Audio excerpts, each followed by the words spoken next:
1. Apprends de ton compagnon, log, histoire d'un conjoint plein de ressources, histoire de vie.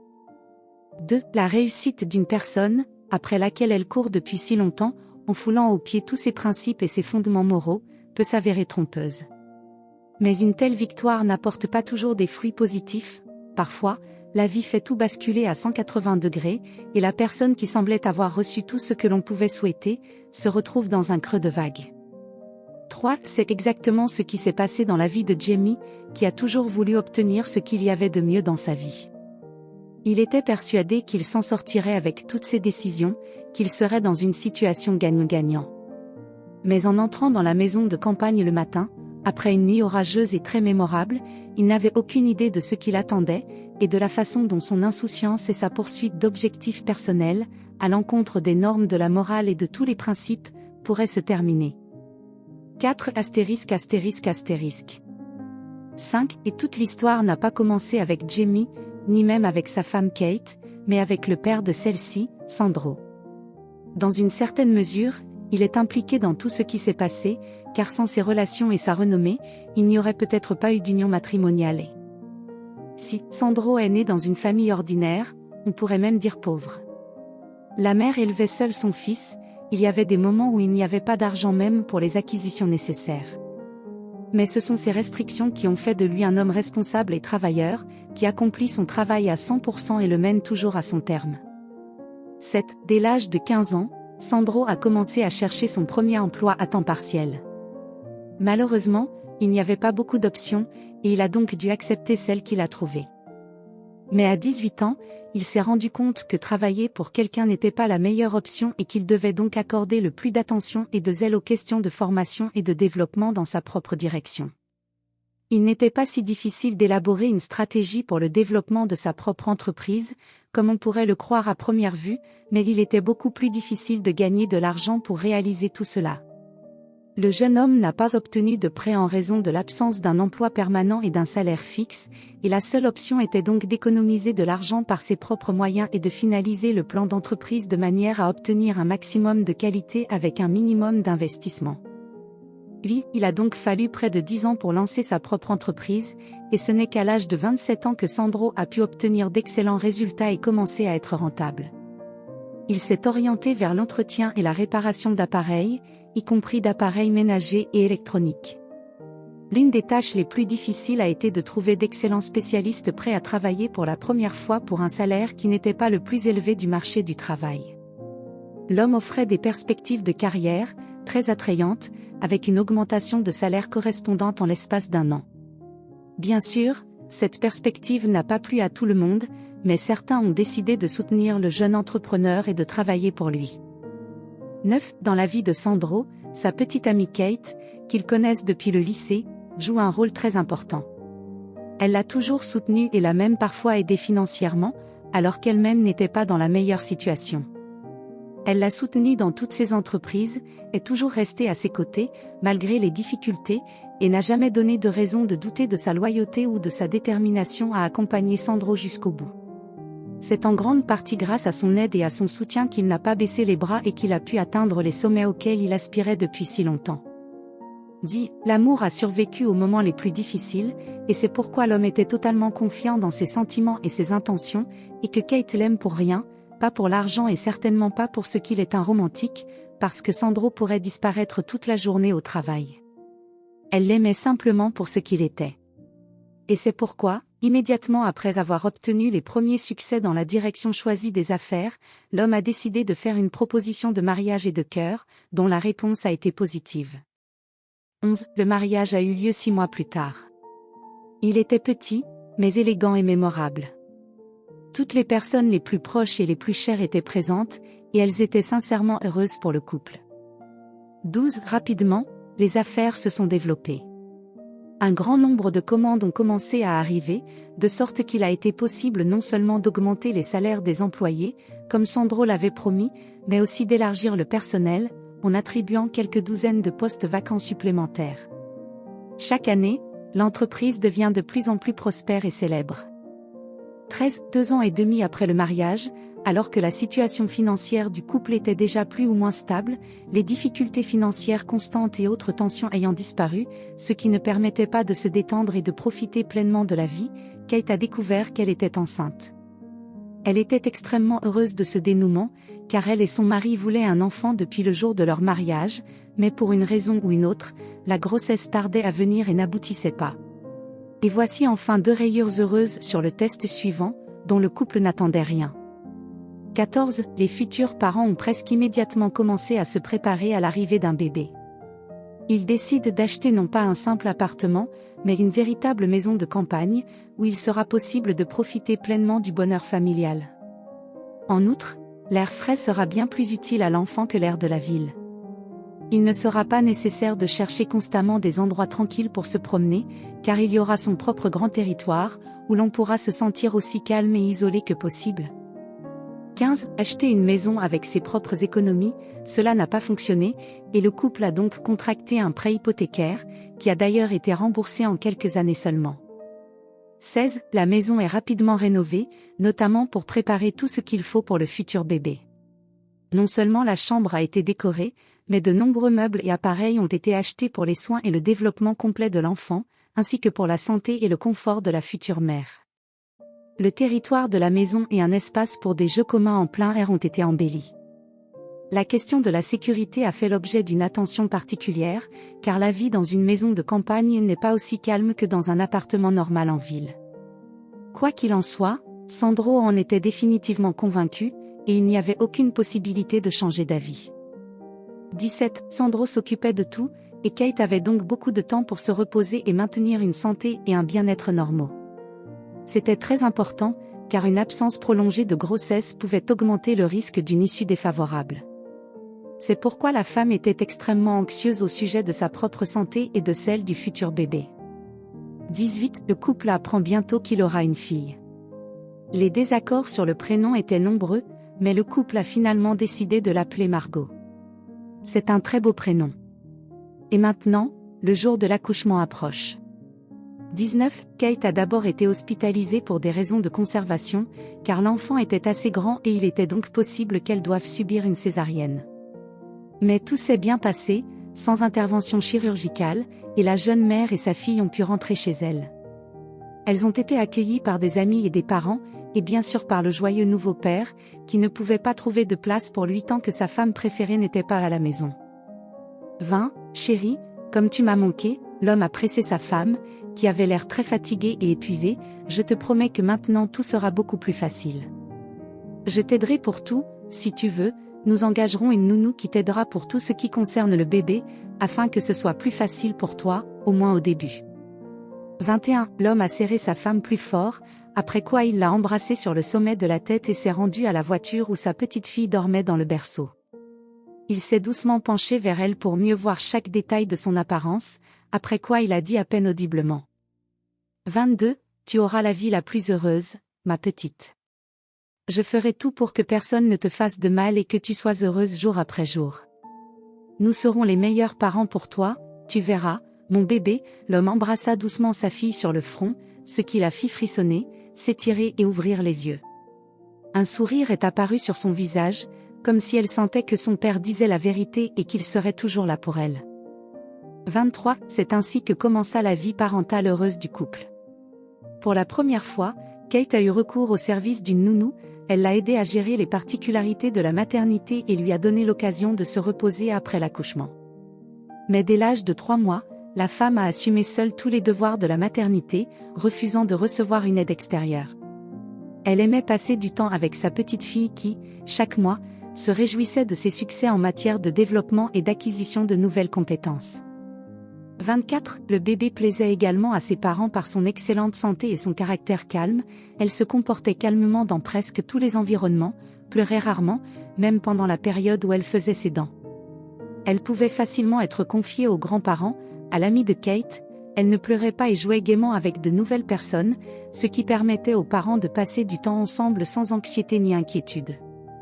Bien sûr, il est arrivé que la petite fille ne dorme pas bien et soit malade, surtout après les vaccinations. Mais ce ne sont que des broutilles dans la masse générale des moments et des impressions positives.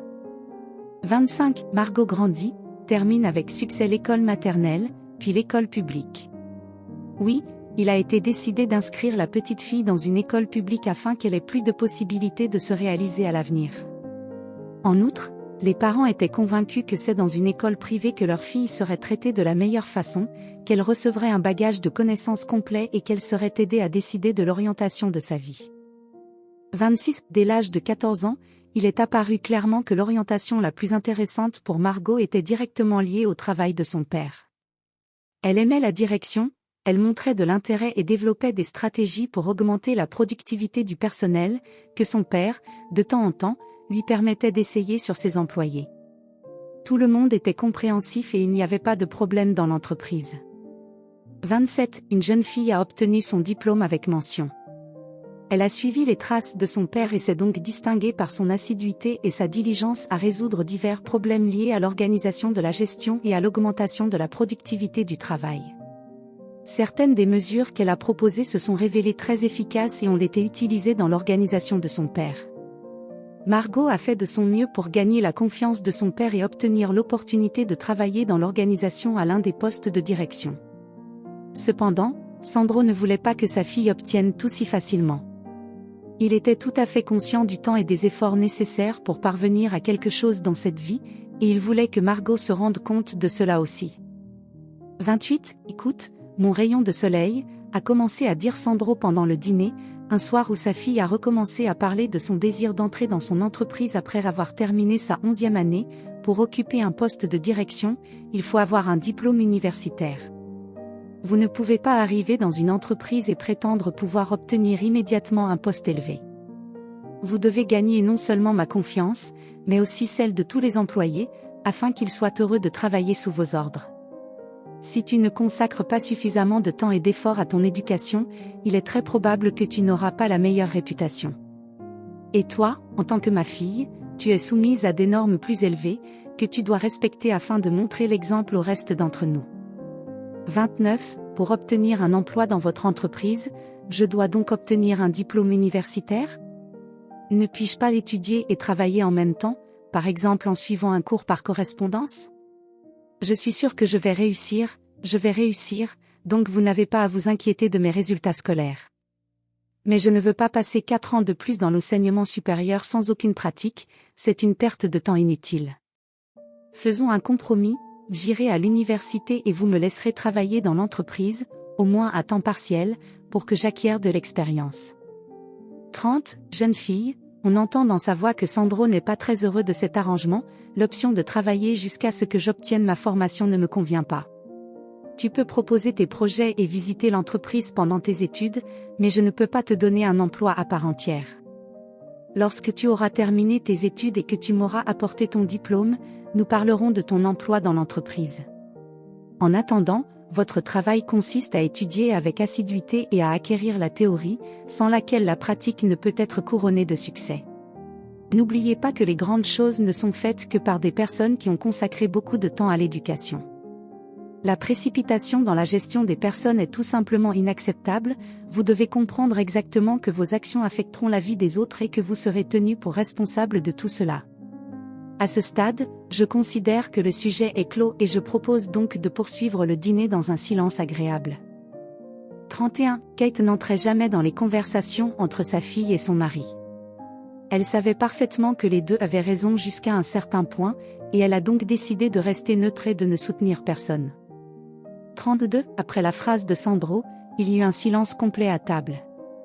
Margot n'essaya pas de prouver quoi que ce soit d'autre et de faire changer son père d'avis, elle savait que non seulement cela n'apporterait aucun résultat positif, mais que cela pourrait aussi provoquer une petite bagarre qui, de toute façon, ne se terminerait pas en sa faveur.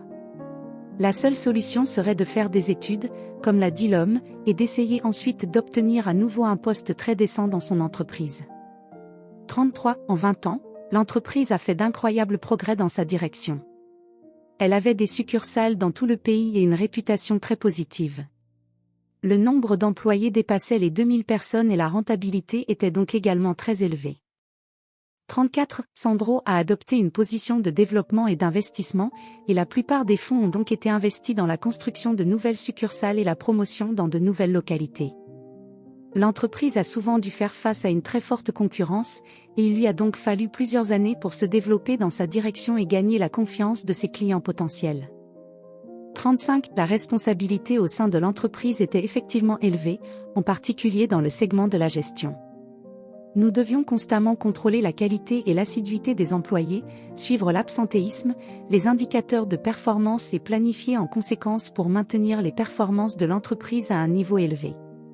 Cela est essentiel non seulement pour maintenir le flux de clients, mais aussi pour entretenir d'excellentes relations avec les clients réguliers qui sont contactés pour une coopération à très long terme sur une base continue.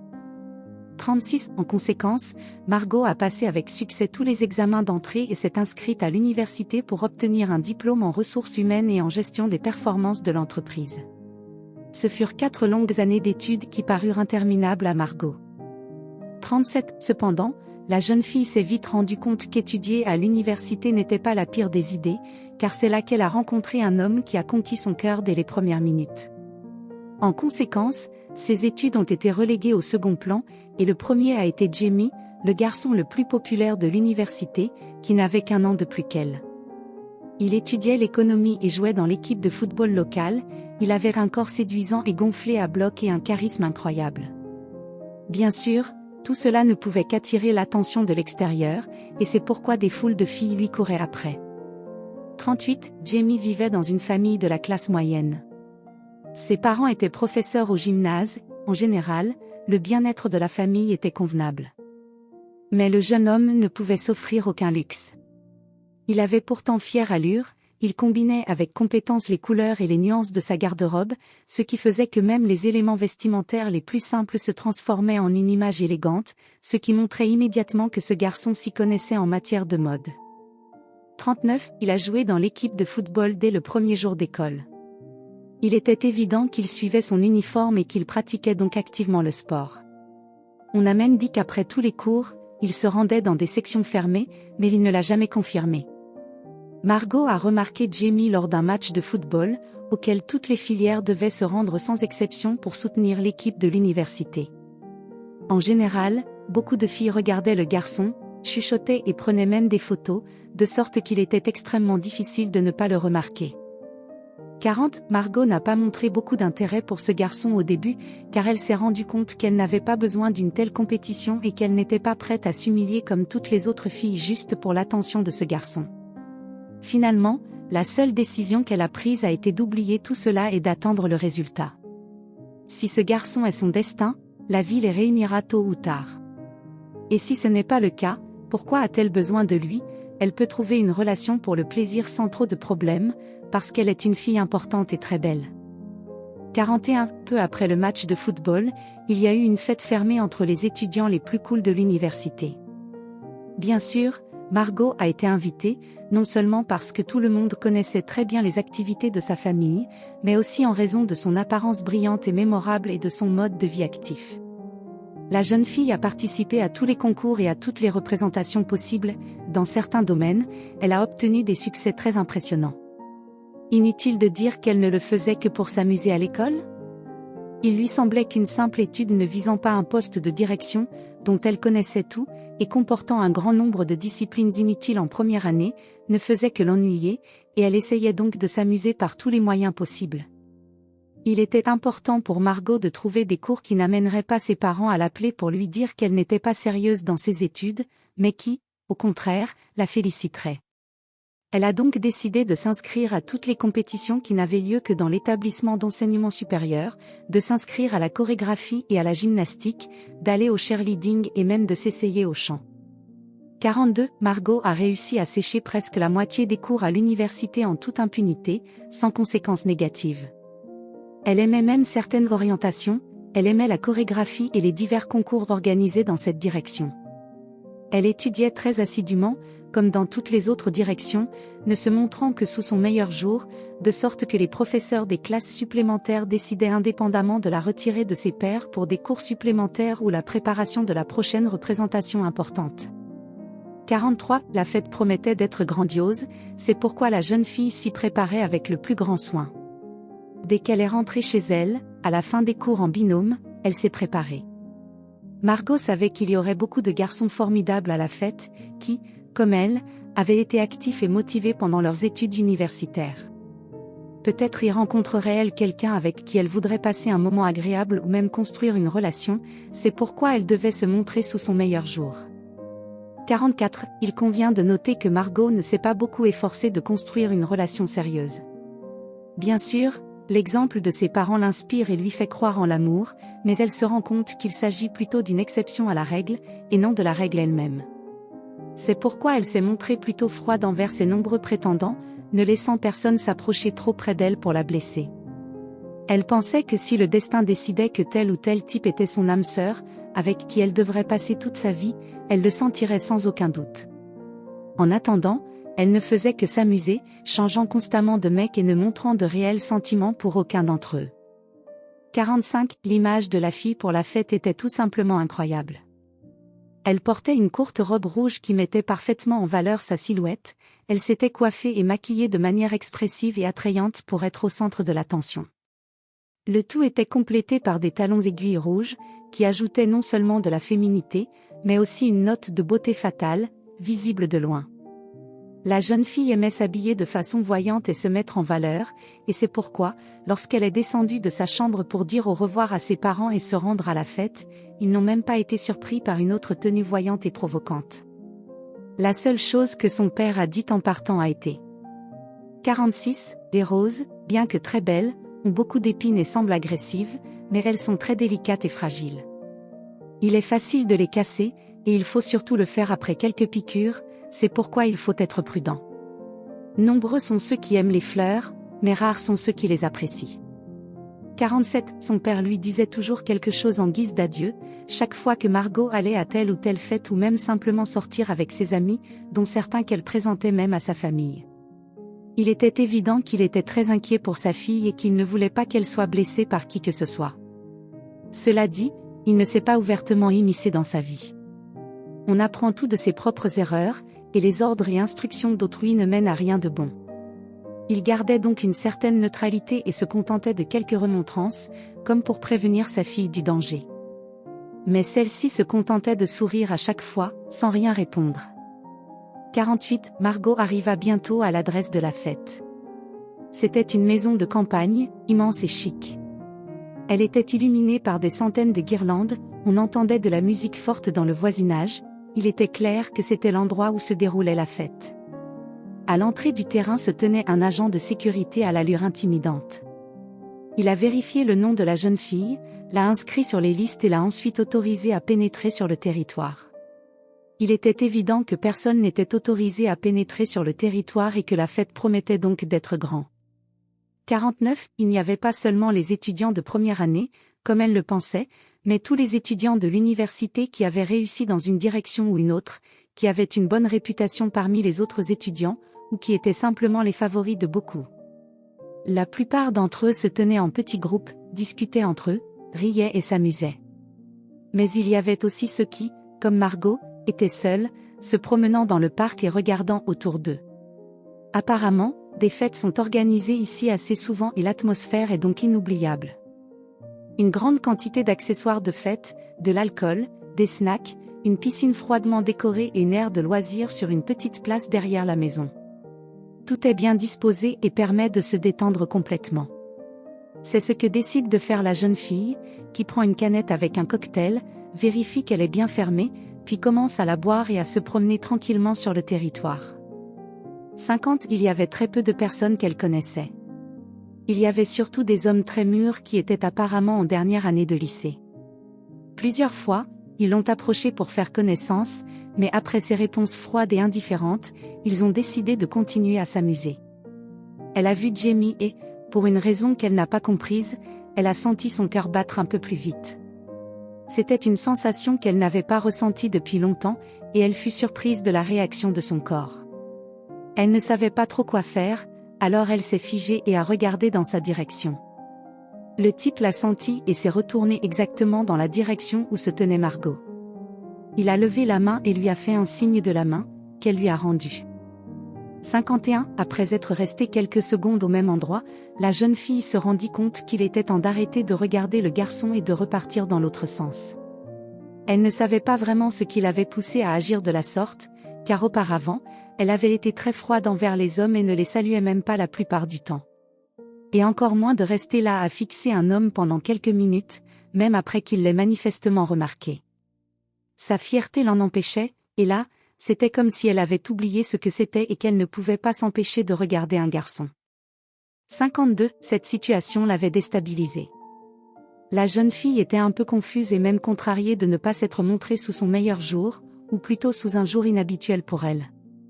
Elle ne voulait pas avoir l'air d'une fille prête à s'humilier et à courir après un homme juste pour attirer son attention. Et elle s'est rendue compte qu'elle ne ferait jamais cela, même si elle tombait amoureuse. C'est l'homme qui doit l'atteindre, et non l'inverse. 53. Qui était cette jolie fille qui nous regardait ? Demanda Jamie à l'un de ses amis une fois Margot hors de vue. Je ne l'ai jamais vue à aucune de nos fêtes. Est-ce qu'elle est nouvelle ? 54. Oui, c'est vrai. Une première année, répondit l'un des garçons, une sorte d'activiste, qui participe à tout et qui fait même des progrès. Et elle se débrouille bien dans ses études. Et apparemment, elle est très belle aussi. Je me demande comment elle fait, vu le nombre de ses clubs. 55. Je ne sais pas, dit Jamie, mais elle a l'air bien et je pense que je pourrais sortir avec elle. Nous coucherons ensemble quelques fois, puis nous nous séparerons jusqu'à ce que je trouve mieux. En plus, elle n'a pas l'air d'être issue d'une famille aisée, sa robe est aussi simple que ses chaussures, elle n'est pas venue dans sa propre voiture, sinon le gardien aurait signalé qu'une autre place de parking était prise, et vous savez que je ne suis attiré que par les riches, dit le gars en riant et en poussant l'un de ses camarades dans l'épaule. Tout le monde autour de lui a ri en retour. 56. C'est vrai. Jamie ne cherchait pas une fille par amour, il s'efforçait de trouver la personne idéale par calcul. Même s'il n'était pas issu d'une famille pauvre et que ses parents avaient gagné tout ce qu'ils avaient grâce à un travail honnête, il ne voulait pas suivre le même chemin. Il s'est rendu compte qu'il était possible d'obtenir une énorme somme d'argent beaucoup plus facilement, simplement en jouant avec succès un mariage, après quoi il serait possible de ne pas travailler et de profiter d'une vie insouciante et oisive. Cette position lui paraissait la plus fructueuse, et c'est pourquoi il s'en tint strictement à son projet de trouver une riche épouse. 57. Bien sûr, il n'en a parlé à personne d'autre qu'à ses amis proches, si ce n'est qu'il l'a dit en plaisantant dans la société, de sorte que tout le monde s'est mis à rire. 58. Personne n'aurait pensé qu'un homme aussi volontaire et déterminé cherchait une fille qui subviendrait à ses besoins, et non l'inverse.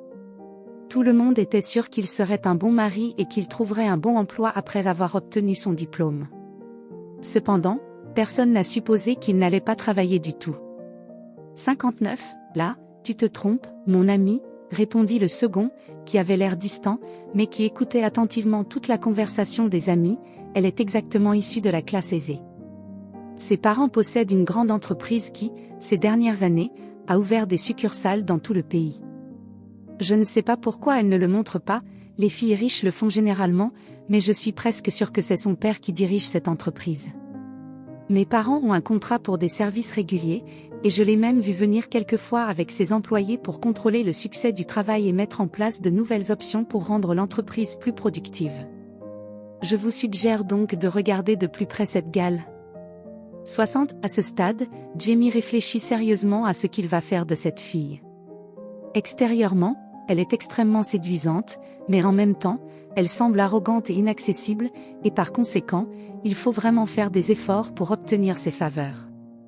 Malgré ces difficultés, l'homme n'a pas eu peur d'atteindre son objectif principal, à savoir un mariage réussi.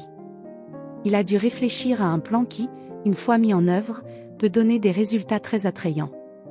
Pour cela, il fallait en savoir plus sur les loisirs de la jeune fille, sur sa famille, sur ses déplacements, sur ce qu'elle aime, etc. L'essentiel, comme le pensait Jamie, est de ne pas se précipiter et de développer la relation progressivement, de manière à ce que personne ne se doute de rien. Sinon, le plan risque d'être un échec. 61. Margot se promenait tranquillement dans le parc de la maison de campagne lorsqu'elle aperçut une très jolie fille assise seule au bord de la piscine. Il était évident qu'elle était bouleversée par quelque chose, mais elle ne pleurait pas, elle regardait simplement l'eau et pensait à quelque chose qui lui était propre. Elle ressemblait à Margot dans les situations difficiles et déroutantes, et la décision fut prise d'aller parler à l'inconnu. Parfois, ce sont les conversations avec un inconnu qui s'avèrent les plus nécessaires et les plus utiles, parce qu'on ne peut pas tout dire à ses proches et pas toujours. 62. Bonjour, belle fille. Margot s'approcha assez près de la fille pour pouvoir l'entendre parfaitement, mais elle pouvait partir si pour une raison ou une autre sa présence lui était désagréable. Pourquoi es-tu assise ici, si bien habillée et sexy, toute seule? 63. La jeune fille regarda Margot d'un air évaluateur, puis soupira lourdement et reporta son regard sur l'eau.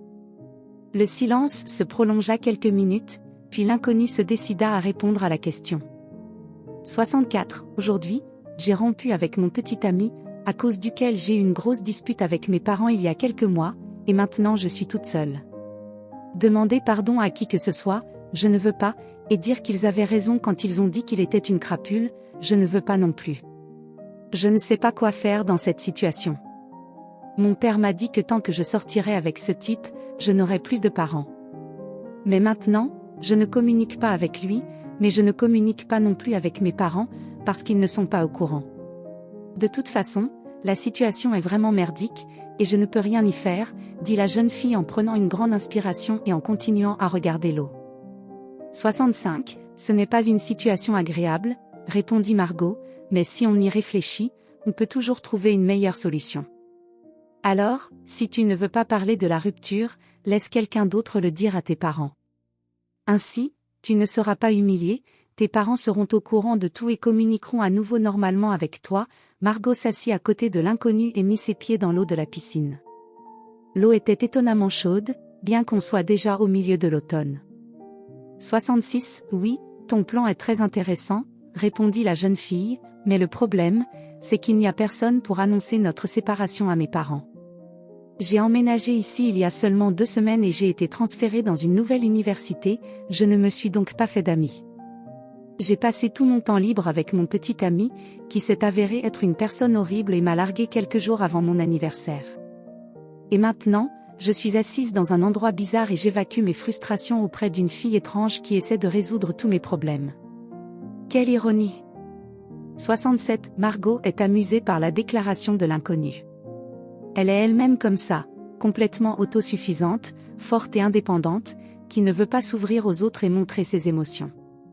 Si c'était possible, elle ne parlerait jamais de ses problèmes à qui que ce soit, mais emmagasiner en permanence toute cette insatisfaction et cette angoisse n'est pas la meilleure solution, et c'est pourquoi elle a quand même décidé de suivre la jeune fille.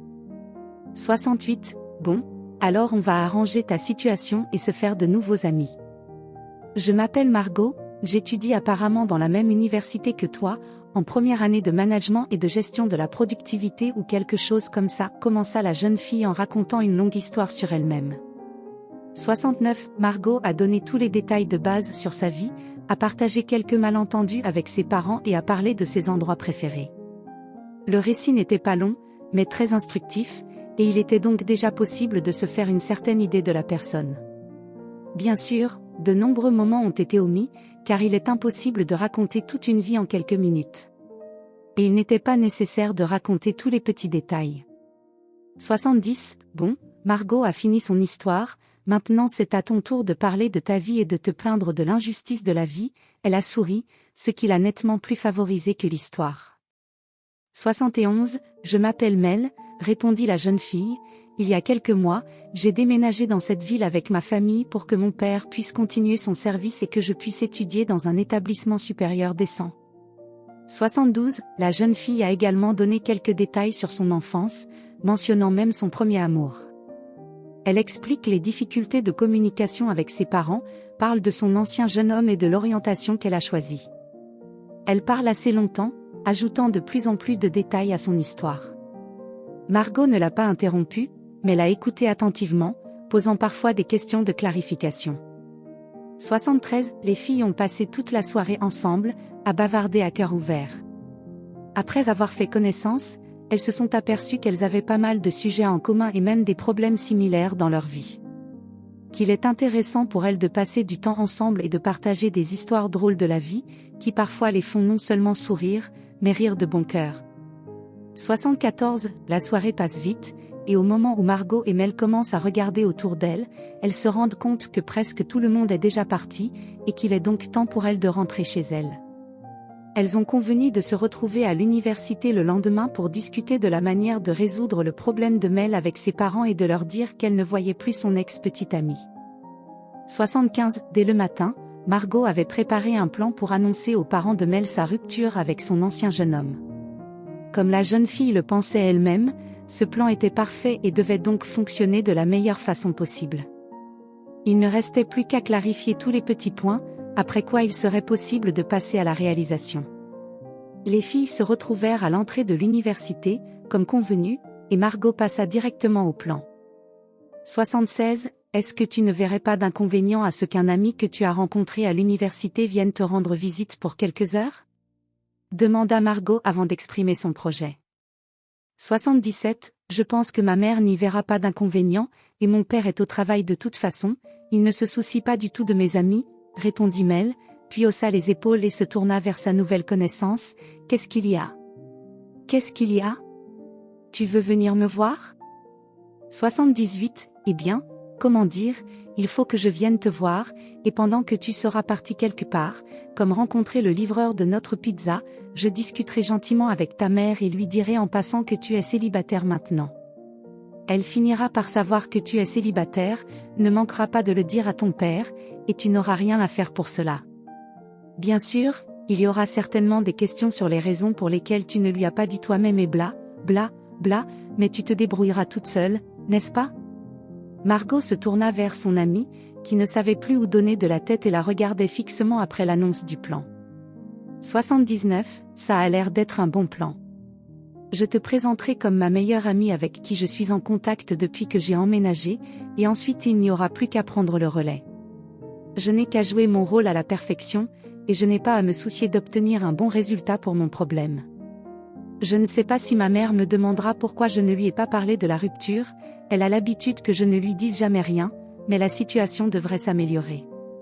Peut-être même que nous pourrons commencer à communiquer d'une manière ou d'une autre, parce que ce silence constant dans la maison me stresse vraiment. 80. Mel se jette au cou de son nouvel ami, qui semble pouvoir résoudre tous ses problèmes rapidement et facilement. Il ne reste plus qu'à attendre le dénouement pour voir l'issue du plan. Même si cela ne marche pas, il sera au moins possible de passer la soirée non pas dans le silence le plus complet, mais pour une joyeuse tablée avec Margot, qui semble avoir une réserve inépuisable d'histoires et de récits tout simplement incroyables sur sa vie. 81. Margot sentait qu'elle avait déjà atteint son but, et elle attendait donc la soirée sans se faire de soucis. Mais elle ne savait pas encore que son plan n'était pas le seul, et que Jamie pensait déjà à la façon dont il pourrait gagner le cœur de la jeune fille et ensuite l'épouser avec succès. 82. Après l'université, les filles sont allées directement chez Mel. Margot avait prévenu ses parents qu'elle irait chez sa nouvelle amie pour étudier la gestion, il n'y aurait donc pas de problème. Le plus important est de pouvoir faire la conversation avec la mère de la nouvelle amie, et ensuite de parler de la séparation comme si elle ne savait pas que la relation entre mère et fille n'est pas la meilleure. 83. C'est ainsi qu'elles arrivèrent et se dirigèrent vers l'entrée. Il était évident que Mel était inquiète et semblait très tendue. Mais c'était même à son avantage, car il lui serait plus facile de trouver un sujet de conversation avec sa mère. La femme rejoignit les filles à l'entrée. Elle était en train d'arroser les fleurs qui étaient joliment disposées dans des cache-pots sur tout le terrain. Mel traversa simplement la maison et Margot s'arrêta pour la saluer. 84. Bonjour, je suis Margot, la meilleure amie de votre fille dans ce nouvel endroit, dit-elle, s'attendant à une réponse à cette présentation. 85. Enchantée, répondit la femme en continuant d'arroser les fleurs. Elle ne jette qu'un coup d'œil à la jeune fille, ce qui montre bien son désintérêt et un certain détachement par rapport à tout ce qui l'entoure. 86. Bien sûr, Margot n'aimait pas cela, mais elle décida de rester fière et se contenta de suivre Mel dans la maison. La situation était un peu plus compliquée qu'elle ne le pensait, mais cela ne diminuait en rien sa confiance en ses propres capacités. En fait, elle était encore plus déterminée à annoncer à la femme la nouvelle importante concernant sa fille. 87. Bientôt, un message lui parvint indiquant que le coursier approchait de sa destination et qu'elle devait aller à sa rencontre. Mel se dirigea vers la sortie et Margot la suivit pour voir où se trouvait sa mère. La femme était assise dans la cour, dans un fauteuil, en train de déguster une sorte de boisson. Margot arriva exactement avant elle, puis s'arrêta, escortant Mel qui l'a suivie jusqu'au portillon pendant qu'elle prenait sa commande. 88. Ma fille n'est plus en mesure d'aller elle-même à la rencontre du coursier? Elle a besoin d'un chaperon partout maintenant? 89. Elle n'a pas regardé dans la direction de Margot, mais elle était complètement détachée de tout ce qui se passait. S'il y avait eu quelqu'un d'autre à proximité, il aurait été impossible de savoir à qui la femme parlait. 90. Non, juste aujourd'hui, à cause de son humeur dépressive suite à sa rupture avec Ron. Même si elle s'attendait à cela de sa part, et qu'elle s'était même dit qu'elle allait larguer ce gamin qui ne lui inspirait aucun espoir, elle avait tout de même ressenti un certain choc après la rupture. Elle était particulièrement distraite et contrariée en cours aujourd'hui, alors j'ai décidé de la soutenir d'une manière ou d'une autre et de passer la soirée ensemble. Je pense que cela lui fera du bien. 91. La femme n'a rien dit à Margot. Mais il était évident qu'elle était plongée dans ses pensées, si profondément qu'il était impossible de dire avec certitude ce qu'elle avait en tête. Il était presque certain qu'elle pensait à ce que l'ami de sa fille avait dit, et qu'elle réfléchissait à ce qu'elle allait faire. Au bout de quelques secondes, Mel s'est approchée de Margot et l'a entraînée avec elle dans la maison, sans rien dire à sa mère. 92. Alors, comment ça s'est passé? Demanda impatiemment la jeune fille, qui s'était éloignée de quelques pas de l'endroit où son destin venait de se jouer. Elle connaissait sa mère et doutait donc de la réussite du plan. 93. Tout s'est bien passé, répondit Margot, je lui ai parlé de votre séparation. Elle n'a rien répondu, mais elle a bien entendu tout ce que je lui ai dit. Je pense que tout ira bien à partir de maintenant, dit-elle en souriant. 94. Les filles ont passé les heures suivantes à manger des pizzas, à parler et à partager des histoires de leur vie. Elles avaient l'impression de se connaître depuis toujours et le temps passait vite. Mais il était temps de partir, de se préparer pour les pères, et Mel devait découvrir si le plan avait donné des résultats, ou si tout ce qui avait été fait ne valait pas le temps et l'effort. 95. Alors que Margot est presque arrivée chez elle, un SMS arrive sur son téléphone, « Bonjour, la plus belle fille de ma fête ». Elle ne savait pas qui était chargé de la décoration et de l'organisation de l'événement auquel elle avait participé il y a peu, et elle décida donc de ne pas y répondre. Quelques minutes plus tard, elle reçoit un deuxième message, « Tu me regardais quand j'étais avec mes amis, je t'ai fait signe et tu m'as répondu. Je ne pensais pas que tu tomberais dans mon cœur comme ça après une rencontre fugace l'autre soir. » Et c'est là qu'elle a compris. 96. Celui-là même dont elle avait éprouvé des sentiments étranges à la vue avait trouvé son numéro quelque part et avait décidé de lui écrire. La jeune fille s'est alors dit que c'était son destin et qu'elle devait absolument répondre au message. Elle a écrit brièvement et succinctement, « Bonjour, étranger. » La messagerie n'est pas le meilleur moyen d'apprendre à connaître une personne, car nous nous cachons tous derrière des masques. Si vous voulez connaître quelqu'un, venez en personne et engagez la conversation. Après avoir envoyé son message, elle a attendu quelques minutes de plus pour recevoir une réponse, et lorsqu'elle a réalisé qu'il n'y en aurait pas, elle a simplement pris le chemin de la maison. Il n'était pas évident de savoir si sa détermination l'avait attirée ou repoussée. Il faudra attendre le lendemain pour le savoir. Si un homme vient à sa rencontre, cela signifie qu'il partage le point de vue de la fille et qu'il veut toujours la rencontrer, et si ce n'est pas le cas, cela signifie qu'elle voit des signes du destin là où il n'y en a pas, et donc que ce beau garçon de la fête n'est pas fait pour elle. 97. Jamie était très heureux de la tournure que prenaient les événements. Il ne voulait pas se précipiter et il avait hésité à l'aborder, mais elle avait pris l'initiative de lui dire qu'il devait la rencontrer en personne. Elle l'aimait bien, et il était donc beaucoup plus facile de réaliser son plan. L'essentiel était de tout faire avec prudence et de sonder le terrain, afin de ne pas perdre l'occasion de nouer une relation avec elle. Pendant que Margot réfléchissait au fait que le destin avait décidé de lui offrir un tel cadeau pour sa souffrance à l'école, ce qui ne l'intéressait pas particulièrement, Jamie réfléchissait à la manière de l'épouser rapidement et d'obtenir une part de l'entreprise de ses parents, afin que sa famille ne puisse pas la récupérer à l'avenir, après le divorce. Oui, il n'allait pas se marier pour la vie. Il voulait juste obtenir une option prometteuse de revenus passifs, sur laquelle il pourrait vivre tranquillement jusqu'à la fin de ses jours, sans se priver d'aucun plaisir. 98. Le lendemain matin, Margot se réveille avec le sentiment que quelque chose d'important va se produire aujourd'hui, quelque chose qui va changer sa vie. Pratiquement personne ne l'a approchée pendant le reste de la journée, malgré le fait qu'elle soit allée à l'entraînement de l'équipe de football et qu'elle ait participé à une séance d'études générales qui allait dans le sens de l'athlétisme. Et alors qu'elle avait déjà décidé qu'aucun cadeau du destin n'était à attendre, elle fut abordée par Jamie dans le réfectoire, qui lui sourit et lui dit « 99, eh bien, bonjour, belle fille, avec qui tu ne dois communiquer qu'en personne », il sourit pour attirer la fille à lui, et il réussit. 100, bonjour, fêtard qui ne cesse de penser à moi, lui répond-elle en souriant, montrant qu'elle est intéressée par la discussion. 101, pourquoi une si belle fille est-elle toujours seule ? Je ne t'ai jamais vue avec un petit ami, et je ne vois pas de bague à ton doigt, donc tu n'es pas mariée. Comment as-tu réussi à rester célibataire aussi longtemps ? 102, la jeune fille sourit et se sent un peu gênée après avoir dit cela. 103, j'attendais juste celui qui me ferait me sentir bien et qui m'aimerait jusqu'à ce que mon pouls tombe et penserait à moi la nuit. La fille se rapprocha un peu du gars, mais maintenant tout le monde est si mercantile et insécure, et aussi, infidèle, et c'est ce que je ne tolère pas le plus dans les relations. Je n'ai pas besoin d'un chien mâle. 104 bien sûr, Jamie était d'un tout autre avis. Il était certain qu'il était possible d'avoir plusieurs relations à la fois, de changer de partenaire au premier désir, parce que dans cette vie il y a tellement de belles filles et que vous voulez essayer toutes sortes de plaisirs.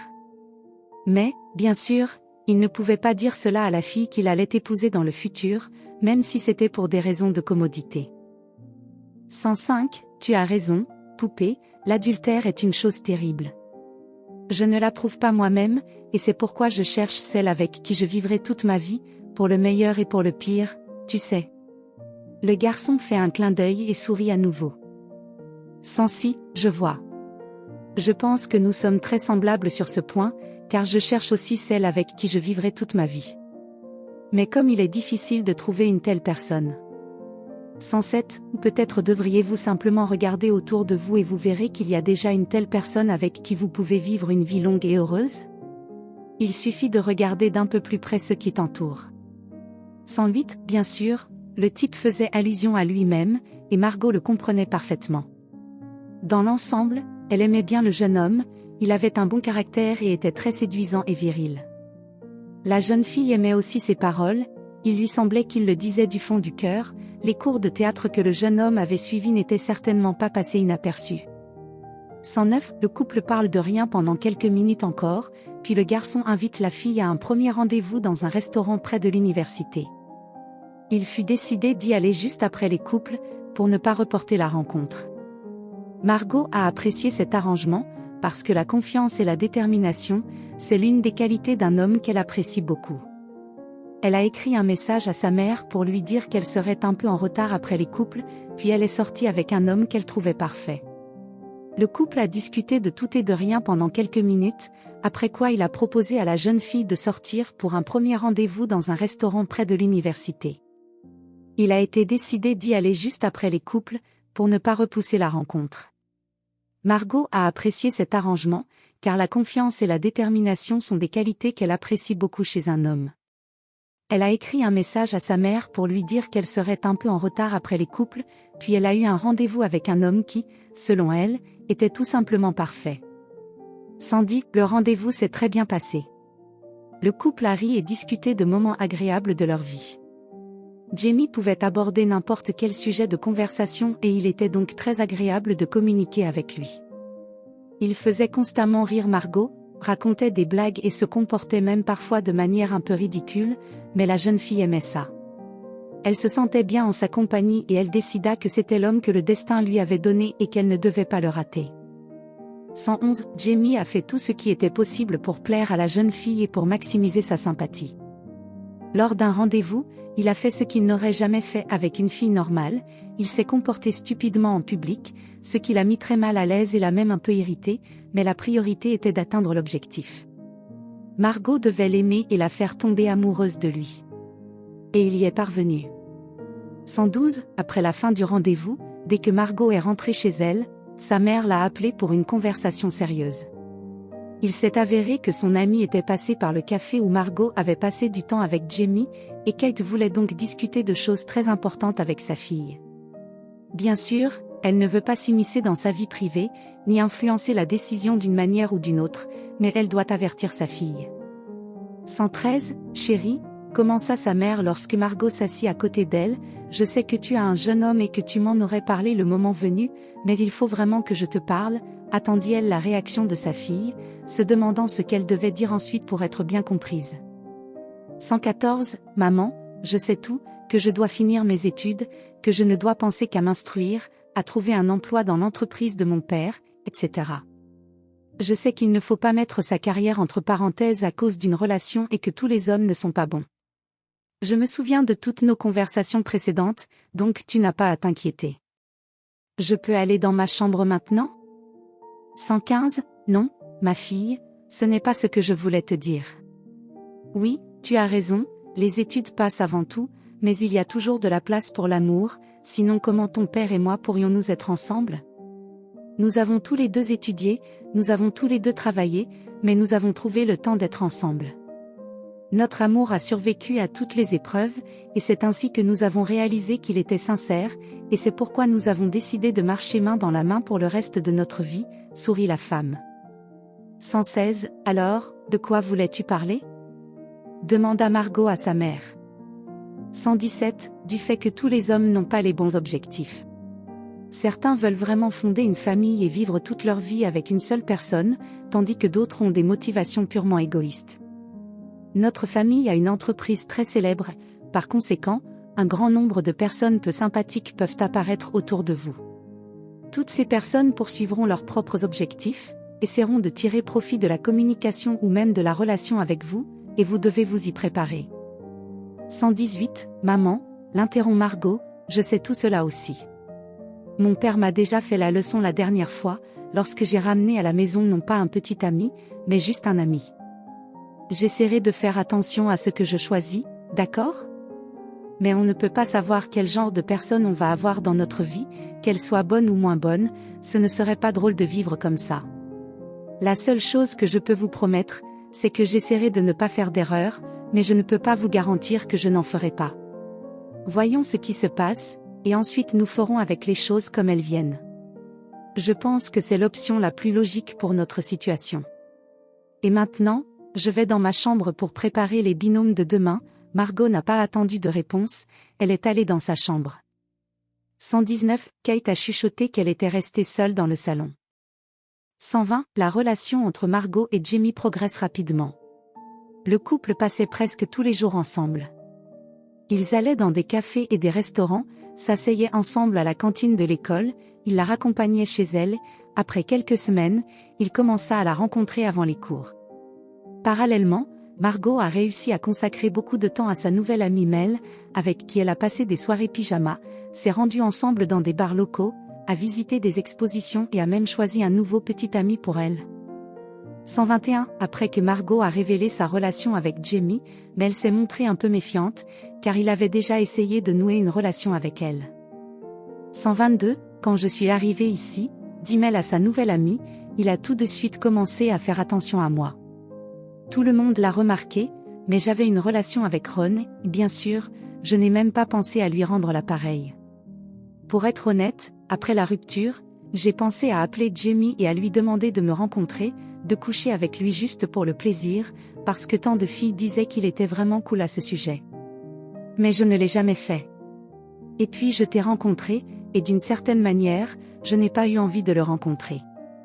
Et maintenant, tu peux oublier la soirée cool, soupire-t-elle, avant de rire lorsque Margot lui pousse l'épaule, allez, je plaisantais juste sur le fait que nous sommes formidables.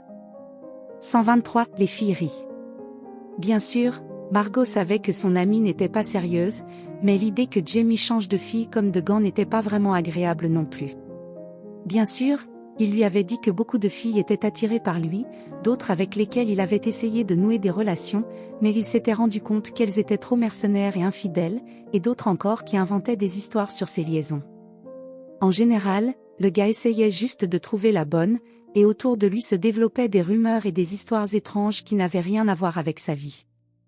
Bien sûr, rien de tout cela n'était vrai, mais Margot croyait à toutes les histoires de son jeune homme, peut-être parce qu'il était un grand conteur et qu'il ajoutait des détails émotionnels qui rendaient ses monologues plus convaincants, ou peut-être simplement parce que la jeune fille voulait que tout ce que disait Jamie soit vrai. 124. Bientôt, le jeune homme a commencé à insister pour rencontrer les parents. 125. Si nous voulons développer une relation longue et sérieuse, nous devons rencontrer les parents. 126. Jamie s'est rendu compte qu'en apprenant à connaître les parents de Margot, leur relation atteindrait un nouveau niveau, et qu'il était donc très probable qu'ils puissent se marier sans trop de problèmes. Le plus important était de faire plaisir à ses parents et de ne pas leur faire peur, mais aussi de prouver qu'il était un homme fiable et travailleur, à qui l'on pourrait confier une partie de l'entreprise si nécessaire, ce qui était l'essentiel. 127. Bon, faisons d'abord connaissance avec tes parents, proposa Margot lors d'une autre conversation de ce genre, puisque tu veux qu'on se rapproche, présente-moi à ton papa et à ta maman, qu'ils me connaissent mieux, et si tout se passe bien, je te présenterai aussi à mes parents. 128. Le gars n'était manifestement pas préparé à cette tournure des événements. Il voulait faire connaissance avec les parents de Margot, commencer à les disposer à son égard, gagner leur confiance et avoir l'occasion de mettre son plan à exécution. Mais il n'avait pas prévu de présenter sa future épouse à ses parents si tôt. Mais il n'avait pas le choix. Il devait accepter toutes les suggestions et tous les souhaits de Margot jusqu'au moment où il obtiendrait tout ce dont il avait besoin, et il devait donc les suivre et accepter. Il fut décidé de se retrouver le week-end pour dîner afin de faire connaissance et de parler de tout et de rien. 129. Jamie n'avait plus qu'à dire à ses parents que, dans quelques jours, ils allaient rencontrer sa petite amie, avec laquelle il envisageait un avenir très sérieux. En rentrant à la maison, il s'est donc rendu directement dans le salon, où ses parents regardaient un film tous les soirs, et a entamé la conversation. 130. Maman, papa, j'ai quelque chose à vous dire, commença le garçon, quelque chose de très important. Il faut que vous acceptiez ma décision, parce que je ne la changerai pas. 131. Parle plus fort, mon chéri, dit la maman de Jamie, nous sommes habitués à ce que tu fasses les choses à ta façon, nous ne te ferons pas changer d'avis. 132. Le père et la mère regardent avec intérêt leur fils, qui a l'air inquiet et même un peu anxieux. 133. Samedi, ma petite amie, que je veux te présenter, viens chez moi. Je l'ai invitée à dîner, il faut donc se préparer pour elle. Je veux que tout se passe bien et qu'elle ait une bonne impression de notre famille. C'est très important pour moi, et c'est pourquoi je vous demande de le prendre avec compréhension. Le garçon s'est tu et a attendu la réponse de ses parents. 134. En avez-vous assez? Nous pensions que la constance et la stabilité n'étaient pas pour toi, tu amenais une nouvelle fille chaque semaine et tu ne nous présentais jamais personne. Le père regarda son fils d'un air interrogateur. 135. Nous changeons tous lorsque nous tombons amoureux, répondit le gars, puis haussa les épaules. Qu'en dis-tu? Est-ce que je peux l'inviter ce samedi? On aura le temps de tout préparer pour elle, non? Il regarda sa mère. 136. Bien sûr, mon chéri, répondit la femme en souriant, je suis si heureuse que tu aies enfin trouvé ton amour. Peut-être que tout se passera bien pour toi et que nous vivrons pour voir ton mariage, dit la femme en riant sincèrement et en regardant son mari. 137. L'homme s'assit et regarda son fils avec une certaine incrédulité. Au bout de quelques minutes, il sourit à son tour, puis le père et la mère commencèrent à discuter de la meilleure façon d'organiser une rencontre avec la petite amie de leur fils. Jamie resta encore quelques minutes debout, puis se dirigea vers sa chambre sans rien dire à ses parents. Il savait qu'il y aurait probablement des moments gênants, mais puisque Margot voulait tellement rencontrer ses parents, il devait l'organiser. C'était le seul moyen d'avoir une chance de rencontrer son père, propriétaire d'une grande entreprise. Ensuite, il ne restera plus qu'à gagner sa confiance et ses faveurs et à épouser Margot pour obtenir un très beau cadeau de mariage. L'essentiel est de ne pas trop se presser, car si la jeune fille ne remarque rien par amour, ses parents seront particulièrement attentifs au comportement de l'homme et à ses actes. 138. Les jours suivants passèrent inaperçus. Malgré le fait que Jamie était très inquiet à l'idée de rencontrer ses parents, tout s'est bien passé. Il n'y a pas eu de problème ou de malentendu. La jeune fille a eu une conversation très réussie avec son père et sa mère, qui n'ont pas posé de questions et n'ont pas dit un mot sur les aventures passées de leur fils. Dans l'ensemble, la rencontre s'est bien déroulée et tout le monde était satisfait de cette rencontre. Il ne restait plus qu'à faire connaissance avec les parents de Margot et à commencer à gagner activement leur confiance afin de construire une bonne relation avec eux. 139. Immédiatement après la fin de la réunion, Jamie a raccompagné la jeune fille jusqu'à sa maison et lui a demandé. 140. Quand est-ce que je vais rencontrer tes parents?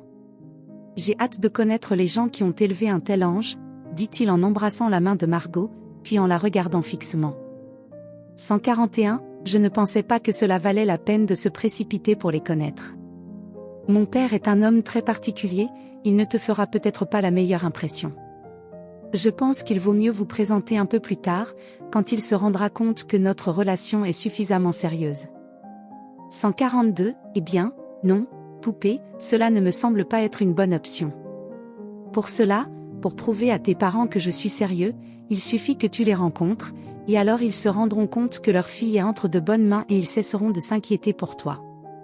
Il me semble que ton père sera beaucoup plus calme s'il sait exactement où tu es et avec qui, et tu n'auras pas à lui expliquer pendant une demi-heure à chaque fois que je suis bonne. 143. Dans certaines situations, Margot a dû expliquer pendant longtemps que son petit ami avait de bonnes intentions, qu'il n'essayait pas de lui faire du mal et qu'il la traitait avec beaucoup d'attention. D'une part, la jeune fille comprenait les inquiétudes de son père et essayait de réagir calmement à de telles situations, mais d'autre part, elle ne comprenait pas pourquoi il ne pouvait pas lui faire confiance et se calmer, parce qu'elle lui avait dit des centaines de fois qu'elle était entre de bonnes mains. Parfois, c'était la cause de disputes, et les paroles de Jamie lui semblaient raisonnables. 144. Tu sais, tu as raison, je pense que vous devriez vraiment apprendre à vous connaître, et alors mon père se rendra compte de la merveilleuse personne que tu es, dit-elle en souriant. 145. Bien sûr, Jamie n'était pas tant préoccupé par le fait que son père appelle Margot et que cela gâche son humeur, que par le temps supplémentaire qu'il devrait consacrer à la relation s'il ne rencontrait pas les parents de la jeune fille le plus tôt possible. En conséquence, il l'a gentiment poussée à prendre une décision en faveur d'une relation amoureuse et à ne pas la reporter. Heureusement pour lui, la jeune fille n'a rien soupçonné et a programmé la rencontre pour le week-end suivant. Ce temps aurait dû être suffisant pour se préparer aux nombreuses questions des futurs parents, d'autant plus qu'il en savait déjà beaucoup sur la famille de la jeune fille. 146. Les parents de Margot ont pris la nouvelle de la rencontre de façon très ambiguë. Son père ne voulait pas accepter le fait que la jeune fille ait déjà appelé un inconnu chez eux et lui ait promis de rencontrer ses deux parents. Il se méfiait énormément de tout cela, mais il n'avait pas le choix. De plus, Kate a insisté pour que la réunion se déroule normalement, selon toutes les règles, afin qu'ils sachent exactement avec qui leur fille communiquait et qu'ils comprennent ses intentions, qu'ils ne s'inquiètent pas de savoir où elle se trouvait et avec qui elle passait du temps, etc. Après de brèves conversations, une décision favorable a été prise concernant la rencontre. Margot a envoyé un SMS à Jamie, ça a marché. Ils ont accepté de te rencontrer ce week-end. Ils t'attendent pour le dîner. 147. Après avoir reçu le message, la joie du garçon était sans égale. Tout se passait exactement comme il l'avait prévu, il n'y avait pas de problème ou de difficulté, il pouvait donc se détendre et attendre la rencontre. Il est convaincu de sa réussite. 148. Le jour de la réunion arriva enfin. L'homme a même mis un costume pour faire bonne impression dès le seuil de la porte. Il a été extrêmement courtois avec Margot ce jour-là, et il était évident que malgré toute sa confiance en ses propres capacités et son charme, le gars était toujours inquiet. La jeune fille lui avait donné quelques conseils sur la manière de se comporter avec ses parents, sur les sujets à ne pas aborder avec son père et sur les points auxquels il fallait faire particulièrement attention pendant le dîner. Bien sûr, elle l'avait également averti que son père pouvait avoir des préjugés et qu'il ne fallait donc pas prendre ses paroles trop au sérieux. Mais le garçon était préparé à tout cela. Il s'est rendu compte qu'il ne serait pas facile de gagner la confiance et d'obtenir une bonne attitude, il devrait faire plus d'efforts. 149. Pendant le dîner, Kate a posé un minimum de questions et a davantage écouté le dialogue entre le petit ami de sa fille et son mari, qui s'intéressait littéralement à chaque moment de la vie du jeune homme. Sandro s'est renseigné non seulement sur sa famille et ses projets d'avenir, mais aussi sur ses relations passées, ses compétences professionnelles, ses intentions à l'égard de Margot, etc. Certaines questions manquaient cruellement de tact, mais après chaque exclamation de Margot, Jamie se tournait calmement vers elle et lui répondait que tout allait bien et qu'il pouvait répondre à la question sans trop de problèmes. 150. Tout au long du dîner, le jeune homme s'est montré exceptionnellement positif. Il a été courtois non seulement avec Margot, mais aussi avec sa mère, a refusé de boire de l'alcool, car il prévoyait de préparer un projet à l'université après le dîner, et tout a été fait dans cet esprit.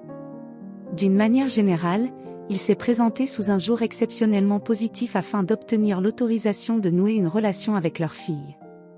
Finalement, le dîner s'est déroulé au mieux, et c'est à la fin de cet événement qu'il a entendu les paroles chères de Sandro, le père de Margot. 151. Eh bien, je vois que tu n'es pas un mauvais garçon, dit l'homme, tu es déterminé et tu sais quels sont tes objectifs et tes ambitions. Je pense que tu feras un grand spécialiste dans ton domaine, peut-être même qu'il y aura une place pour toi dans mon entreprise à l'avenir. Ce fut un plaisir de vous rencontrer. J'espère que vous continuerez à être aussi bon que vous l'êtes et que vous traiterez bien ma fille, dit-il en serrant la main de Jamie. 152. Bien sûr, je suis sûr que les choses ne feront que s'améliorer à partir de maintenant, répondit le garçon, c'était un plaisir de vous rencontrer aussi. C'est intéressant de parler à quelqu'un qui est un professionnel et qui sait exactement ce qu'il veut dans la vie. Et j'ai également été très heureux de rencontrer votre belle femme. On sait maintenant en qui Margot est si belle. Je serai heureux de vous rencontrer à nouveau. Je vous souhaite bonne chance. 153. Et voici le réveillon du Nouvel An. La fête est incroyable, excitante et mémorable. Tout est décoré de manière à ce que chacun puisse non seulement se sentir dans l'environnement le plus détendu et le plus agréable, mais aussi ressentir le miracle du Nouvel An, plongé dans l'atmosphère d'un conte de fées. Jamie s'est efforcé de décorer la maison de campagne qu'il louait souvent. En effet, tous les événements se déroulaient non pas chez lui, mais en terrain neutre, ce qui était le plus pratique pour lui. 154. Bien sûr, l'atmosphère a été créée pour une raison. Il ne faut pas oublier que ce type avait un certain plan, qu'il a continué à suivre avec succès. Il ne pensait même pas à tomber réellement amoureux de Margot, il ne voulait même pas donner une chance à cette relation. La seule ambition qu'il avait était de terminer ce qu'il avait commencé le plus tôt possible et d'obtenir une part précieuse de l'entreprise de son père, avec qui il entretenait d'excellentes relations. Le seul problème qui restait en suspens était la question du mariage, car Jamie était presque sûr que la raison la plus convaincante de lui donner une partie de l'entreprise serait un cadeau de mariage. 155. Ainsi, après que le carillon eut sonné minuit, que les premières félicitations eurent retenti et que des dizaines de feux d'artifice eurent été lancés dans le ciel, le garçon mit un genou à terre et demanda en mariage la jeune fille qui allait devenir sa femme. Il n'y a pas eu de discours préparé, tout a été simple et laconique. Et Margot a accepté.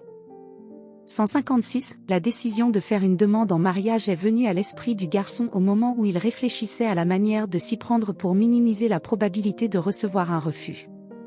Après tout, le couple ne sortait pas depuis longtemps, et il y avait un risque que la fille refuse ou lui demande d'attendre pour mieux se connaître, passer plus de temps ensemble, etc. Il se souvint que Margot avait toujours dit qu'elle croyait au miracle de la Saint-Sylvestre, et que c'était la nuit où beaucoup de gens voyaient les événements les plus importants de leur vie se produire et tous leurs souhaits se réaliser. En outre, l'atmosphère serait relaxante et propice à la joie, et il y aurait un grand nombre de personnes devant lesquelles il serait quelque peu inconfortable de refuser. En conséquence, le jeune homme a décidé qu'il n'y aurait pas de meilleure option que la nuit du réveillon, et c'est pourquoi, en plus de préparer la fête, il s'est attelé à la recherche d'une bague de fiançailles. Et il s'est avéré qu'il l'a trouvée au dernier moment. 157. Le consentement reçu a incroyablement réjoui le jeune homme, car il ne lui restait plus que quelques étapes à franchir pour réaliser son rêve le plus cher. Il ne lui restait plus qu'à jouer sa cérémonie de mariage et à recevoir un cadeau. Bien sûr, il faut aborder la question du cadeau avec prudence, en préparant la jeune fille au fait qu'elle doit avoir sa propre source de revenus pour mener une vie normale, ce qui lui permettra de ne pas avoir besoin de quoi que ce soit. 158. Les préparatifs du mariage ont commencé assez rapidement. Heureusement, Margot voulait que la cérémonie ait lieu le plus tôt possible, si bien que Jamie n'a même pas eu à persuader sa future femme de ne pas retarder les préparatifs. Cela n'a pas affecté ses études, Margot a eu beaucoup de temps à consacrer à sa formation, et elle a eu tout le temps de se pencher sur le grand nombre de questions concernant les préparatifs de la cérémonie de mariage. Et en même temps, elle avait encore beaucoup d'énergie et de force pour rencontrer ses amis et son futur mari en dehors des événements principaux. 159. Les parents de Margot se sont montrés très méfiants les premiers jours à l'égard de la demande en mariage du jeune homme, même si leur relation était très bonne. Le principal problème était la rapidité de la décision. Il pensait que les jeunes gens se connaissaient trop peu et qu'ils avaient donc besoin d'un peu plus de temps pour se connaître un peu mieux, pour apprendre leurs défauts respectifs et pour vivre ensemble au moins un peu avant de prendre une décision aussi responsable. Mais, bien sûr, les jeunes n'ont écouté personne et étaient sûrs d'avoir pris la meilleure décision possible. 160. Au bout de 2 mois, les préparatifs du mariage étaient presque terminés et on s'interrogeait sur le cadeau à offrir aux jeunes pour ce jour. 161. Tu vois, mon amour, commença le futur mari, nous devrons bientôt vivre seuls, et donc une grande solution serait d'avoir la possibilité de gagner de l'argent indépendamment et de subvenir à leurs besoins sans l'aide des parents. Mais je ne sais pas encore comment faire. 162. Oui, ce serait bien si nous pouvions vivre complètement seuls et ne dépendre de personne, répondit Margot, ainsi nous pourrions faire tout ce que nous voulons. 163. Il y eut un silence dans la pièce pendant quelques instants, puis la jeune fille reprit la parole. 164. Je peux parler à mon père pour qu'en guise de cadeau de mariage, il nous donne une partie de son entreprise, ce qui nous permettrait de gagner un peu d'argent de manière passive. Ainsi, nous n'aurions pas à nous soucier des frais de scolarité, nous ne serions pas obligés d'abandonner l'école pour travailler, et nous aurions tout de même tout ce dont nous avons besoin. Bien sûr, il n'est pas certain qu'il accepte, mais il serait possible d'essayer de réaliser une telle idée, ne pensez-vous pas ? 165. C'étaient exactement les mots que Jamie voulait entendre de la bouche de sa future femme. Cependant, pour ne pas susciter de réticence, il a quand même dit. 166. Nous pouvons tout réussir par nous-mêmes, nous travaillerons dur, et ensuite nous pourrons ouvrir notre propre entreprise. Mais, bien sûr, si vous obtenez l'aide de vos parents, il sera beaucoup plus facile de commencer à développer. Mais même s'ils refusent, tu ne dois pas t'inquiéter, chérie, nous réussirons tout par nous-mêmes. Ne t'inquiète pas seulement, le garçon a attiré la main de la jeune fille à lui et l'a embrassée doucement, en levant lentement son regard sur elle. 167. Afin de ne pas prolonger le processus, Margot décida de parler à son père le lendemain. La conversation ne fut pas des plus faciles, mais le résultat fut une réponse favorable. Son père accepta de donner une partie de l'entreprise, mais seulement à la condition qu'elle soit enregistrée sur sa fille. Seul cet arrangement lui convenait parfaitement, car l'homme ne s'est jamais senti en pleine confiance. 168. D'une manière générale, Jamie était satisfait de cet arrangement. Bien sûr, il voulait qu'une partie de l'entreprise lui soit léguée, mais même si la moitié de l'entreprise était léguée à sa future femme, au moins un quart lui reviendrait lors du divorce, selon les règles en vigueur. Cette partie sera largement suffisante pour lui permettre de vivre correctement et de percevoir des revenus réguliers. Mais même dans ce cas, si le bénéfice n'est pas très intéressant, vous pouvez simplement vendre un quart de l'entreprise et obtenir ainsi une somme d'argent très décente, qui couvrira tous ses caprices pendant au moins les 10 prochaines années, après quoi vous pourrez penser à quelque chose de nouveau. Ou alors, avec le produit de la vente, investissez dans n'importe quelle entreprise qui se développera progressivement et apportera toujours une certaine rentabilité à Jamie sur une très longue période de temps. 169. Il ne reste plus qu'à jouer le mariage, à recevoir un cadeau, puis à déclarer sa décision de divorcer. Ou même faire en sorte que la fille le quitte d'elle-même parce qu'il s'est avéré qu'il n'était pas aussi blanc et moelleux qu'elle le croyait. Mais les pensées de divorce plus tard, la chose la plus importante est maintenant d'obtenir une part et de jouer la cérémonie de mariage le plus tôt possible. 170. En général, le mariage s'est déroulé dans le calme, exactement comme les jeunes mariés s'y attendaient. Il n'y a pas eu de bagarre ni de débauche, malgré le fait qu'un grand nombre d'invités aient été conviés à la cérémonie. Après la fin de la partie officielle, de nombreuses félicitations ont été adressées par des amis et des membres de la famille. Bien sûr, il y avait aussi des cadeaux. Mais Jamie ne pouvait pas attendre la présentation principale, pour une raison quelconque, le père de la mariée ne cessait de reporter la remise du cadeau, se contentant de porter un toast, puis se rasseyant sans rien donner aux jeunes gens. Le jeune homme était tendu, mais il ne pouvait pas demander directement quoi que ce soit, car cela risquait d'affecter négativement son plan. Il ne lui restait plus qu'à attendre. 171. Alors que les invités commençaient à partir, l'aube approchait et Jamie décida d'interroger sa femme sur le cadeau de son père. 172. Chérie, ne t'inquiète pas, tout va bien. Aujourd'hui, nous nous reposons, et demain matin, ils apporteront les documents, qui ont déjà été rédigés et signés. Mon père ne voulait pas les apporter à la cérémonie de mariage pour qu'ils ne s'abîment pas, au cas où quelqu'un renverserait du champagne ou de la nourriture dessus, ce qui les rendrait invalides. C'est pour des raisons de sécurité. 173, donc, toi et moi, nous possédons la moitié de la société, ai-je bien compris ? Demanda-t-il encore à Margot. 174, c'est exact, ma chérie. Toutes les formalités ont été réglées, nous n'avons donc plus à nous soucier de notre indépendance et de notre stabilité financière à l'avenir. Nous allons maintenant vivre heureux pour toujours, comme dans tous ces films romantiques que toi et moi avons si souvent regardés. 175, en fait, Jamie ne supportait pas de regarder ce genre de film, mais c'est dans ces moments-là que le jeune homme et la jeune fille se rapprochaient le plus, et qu'ils avaient l'occasion de comprendre simplement et rapidement ce que Margot aimait exactement. C'est ainsi que le jeune homme a visionné plusieurs dizaines de films de ce genre pour se faire une idée complète de sa femme potentielle et trouver la meilleure façon de l'approcher.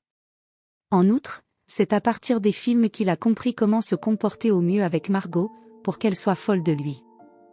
176, tous les papiers étant signés, il ne reste plus qu'à décider d'un seul moment, le divorce. Depuis un certain temps, Jamie s'intéressait à Mel, la meilleure amie de Margot, qui n'était pas opposée à la socialisation et lui témoignait même de l'intérêt en retour. Bien sûr, il n'en a rien dit à sa fiancée, car sinon il aurait été très difficile de maintenir la relation. Et c'est là, dans la tête du jeune homme, qu'est née la variante idéale. Il a décidé de tromper sa fiancée dès la première nuit de noces, et elle décidera certainement de divorcer immédiatement, car une telle humiliation ne peut être tolérée par aucune fille qui se respecte. À la suite de ce divorce, il se retrouvera avec une part de la société et passera la nuit avec la belle qu'il a essayé de draguer dès son arrivée en ville. 177, il sort son téléphone et envoie un texto à Mel, « Bonjour, j'ai vraiment envie de passer la nuit avec toi. Dis oui, je suis sûr que tu vas adorer. » À l'autre bout du couloir, le téléphone de la fille vibra. Mel regarda l'écran, puis le gars et sourit. Un message lui est parvenu, « Est-ce trop cruel de faire ça la nuit de noces de ma meilleure amie et de ta femme ?» En souriant, l'homme a répondu, « Je ne pense pas que cela ait de l'importance. Je me suis soudain rendu compte que si j'étais avec Margot depuis tout ce temps, c'était parce que je t'aimais jusqu'à la folie. Accepte cette nuit, je te promets que tu ne l'oublieras jamais. » La fille ne répond pas pendant quelques minutes, puis le téléphone du gars vibre à nouveau et il lit sur l'écran, « Je t'aime bien aussi. » D'accord, je suis partant. Retrouve-moi à l'hôtel à 22h. 178, pour le jeune homme, la tromperie est une chose courante, et il n'est donc pas inquiet avant de se lancer dans une telle aventure. De plus, il était même content que la meilleure amie de sa fiancée se révèle être une telle fille. Pas besoin de chercher avec qui passer cette nuit pour divorcer définitivement. Il ne reste plus qu'à réaliser tout ce qui est prévu, et à ne rentrer chez soi qu'au matin. 179, et en quelques heures, Jamie a disparu de la cérémonie de mariage, comme la meilleure amie de la mariée. Les invités ont eu beau essayer de les retrouver, les parents de Jamie ont eu beau appeler son téléphone, rien n'y a fait. 180, Margot et ses parents sont déjà au clair. Ils ont pris la décision de rester dans la maison du jeune couple pour que la jeune fille ne soit pas si triste et si seule, et d'attendre ensemble le gars qui avait fait une chose si laide le jour du mariage. 181, Jamie ne s'est pas montré avant le matin. Il est entré dans la maison qu'il partageait avec Margot, qu'il louait depuis quelques mois, et a déclaré dès le seuil de la porte qu'il n'y avait pas d'autre solution que d'attendre l'arrivée de l'homme qui avait fait une chose aussi horrible le jour de son mariage. 182, apprends de ton compagnon, Log. Je ne savais même pas ce qu'elle pouvait faire au lit. C'est une nuit que je n'oublierai pas de sitôt, mais une nuit avec toi, je ne m'en serais pas souvenu. Je suis content de ne pas être resté avec toi, sinon j'aurais dû dormir, et je n'aurais pas pu en profiter de toute façon. Il sourit, puis il regarda les papiers sur la table. Oh, je vois que tes parents ont tenu leurs promesses et ont fait un cadeau pour notre mariage. C'est très bien. Maintenant, nous n'avons plus besoin de travailler, nous pouvons vivre la vie que nous voulons sans nous priver de quoi que ce soit, dit Jamie, puis il se dirigea vers les documents pour les examiner. 183, mais Margot a pris les documents sur la table, ne lui laissant pas le temps de les regarder. Il se contenta de sourire, puis jeta un coup d'œil caustique à la jeune fille et dit. 184, chérie, n'oublie pas qu'il ne s'agit pas seulement de ta part, mais aussi de notre part commune, car nous sommes mari et femme. Nous aurons tout en commun avec toi maintenant. Et mes maîtresses seront communes aussi, parce que je suis fatiguée de partager un lit avec une bûche tout le temps. 185. Il était évident qu'il était désagréable pour Margot d'entendre tout cela. Mais elle resta silencieuse, ne répondit rien et se contenta de regarder le type, qui se comportait de façon tout à fait horrible. Elle ne reconnaissait pas l'homme dont elle était tombée si profondément amoureuse. Elle ne comprenait pas comment l'attitude pouvait changer à ce point du jour au lendemain, et comment il était possible de jurer amoureux hier, et aujourd'hui de dire qu'il amènerait constamment des maîtresses, parce que sa femme ne lui convenait pas. 186. Vous vous trompez. Nous ne sommes pas mari et femme. Aujourd'hui, je demande le divorce, et tu n'auras plus rien, et je continuerai ma vie heureuse et insouciante, mais seulement sans toi, dit Margot d'une voix calme. J'ai soudain réalisé que je n'ai pas besoin d'un tel mari, qui parle à ma meilleure amie derrière mon dos et me trompe avec elle lors de notre première nuit de noces. J'ai compris que je ne voulais pas vivre avec toi, et mon père avait raison de se méfier de notre relation. J'aurais aimé l'écouter dès le début, et maintenant j'aurai 2 tampons dans mon passeport pour me rappeler l'erreur que j'ai commise. Heureusement que nous n'avons pas eu d'enfants, sinon tu aurais gâché la vie d'autres personnes. Quoi qu'il en soit, chérie, tu peux faire tes valises et partir. La lettre de divorce sera envoyée à votre lieu d'enregistrement, et j'espère que vous et moi ne nous croiserons plus jamais, dit Margot en croisant les bras sur sa poitrine, s'attendant à ce que le type fasse ses valises. Mais il sourit à nouveau, après quoi il dit presque en riant. 187. Tu crois que c'est si facile ? Il y a une raison pour laquelle j'ai toujours pensé que tu étais une fille extrêmement stupide. Après le divorce, un quart de l'entreprise de ton père me reviendra, car selon la loi, tous les biens obtenus dans le cadre du mariage sont considérés comme acquis conjointement, et donc divisés à parts égales entre les époux. Peu importe que tu restes avec moi ou non, je serai toujours directement impliqué dans l'entreprise. Si je le souhaite, je la gérerai et recevrai des paiements jusqu'à la fin de ma vie, et si je ne veux pas faire d'affaires avec toi, je la vendrai simplement, de sorte que ta famille ne vivra pas aussi heureuse. 188. Il était évident que Jamie était satisfait de l'habileté avec laquelle il avait réussi à convaincre tout le monde de lui confier l'entreprise. Il s'assit et regarda d'un air moqueur la jeune fille, qui ne savait pas quoi dire. Mais une voix se fit entendre derrière lui. 189. Ce n'est pas pour rien que je ne t'ai pas fait confiance pendant tout ce temps, c'était le père de Margot, qui a entendu toute la conversation depuis la pièce voisine. Il s'avère que mon instinct professionnel n'a pas failli, et que tu t'es avéré être un simple escroc, qui a joué avec les sentiments de ma fille. C'est dire si la situation était intéressante. 190. Très intéressante, répondit Jamie, surtout la partie où vous êtes privé d'un quart de la société parce que votre fille est une personne imprudente et frivole qui a épousé le premier homme qu'elle a vu, malgré les nombreuses mises en garde de ses amis. 191. En effet, ma fille a été précipitée, mais je n'ai rien perdu. 192. Si un quart de l'entreprise n'est rien pour vous, alors oui, dit le garçon avec un sourire qu'il n'essaya même pas de dissimuler. 193. Qui a dit que j'avais perdu un quart de l'entreprise ? Je te le dis, je ne te faisais pas confiance du tout, et j'ai perdu toute confiance au moment où Mel est venue nous rendre visite et m'a dit que tu lui envoyais des textos avec succès et que tu l'invitais à sortir avec toi depuis quelques jours. Elle a demandé ce qu'elle devait faire dans cette situation, et Margot a donné son accord pour que vous communiquiez avec elle. Bien sûr, vous n'êtes pas stupide au point de tromper avant le mariage, et vous avez donc communiqué avec Mel simplement en tant qu'amie. Toutes vos rencontres et correspondances étaient également parfaitement connues de nous. Lorsque Margot est venue me voir et a commencé à discuter du cadeau de mariage qu'elle souhaitait recevoir, ma seule condition était qu'il soit enregistré uniquement à son nom. C'est ce que nous avons fait, les avocats de ma société et moi-même, en enregistrant la moitié de la société au nom de ma fille pour qu'elle puisse la gérer seule. 194. Oui, mais selon la législation actuelle, en cas de divorce, la moitié des biens reçus pendant le mariage me reviendra, vous n'y avez pas pensé, n'est-ce pas ? Qui savait que je ferais cela ? C'est vrai, personne.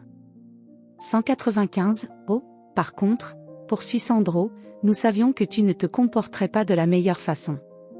C'est pourquoi tous les documents ont été établis à l'ordre de Margot, exactement un jour avant votre mariage. Il s'avère donc qu'elle est la propriétaire légitime de la moitié de l'entreprise, mais que tu n'as rien à voir avec cette moitié et que tu n'as aucun droit sur elle. Si vous aviez une relation familiale heureuse, vous géreriez l'entreprise ensemble et vivriez sans souci. Mais il s'est avéré que ma fille n'a toujours pas choisi le meilleur homme pour être son mari, et donc maintenant elle seule vivra dans la richesse et le bien-être. D'ailleurs, c'est Mel qui l'a suggéré et qui a obtenu la permission de coucher avec toi pour une question de tic. De toute façon, Margot est déjà dégoûtée de toi. Maintenant, faites vos valises et partez, jeune homme, les papiers du divorce vous seront envoyés par la poste. 196 ***** 197 Ainsi se termine l'histoire d'un amour et d'une trahison.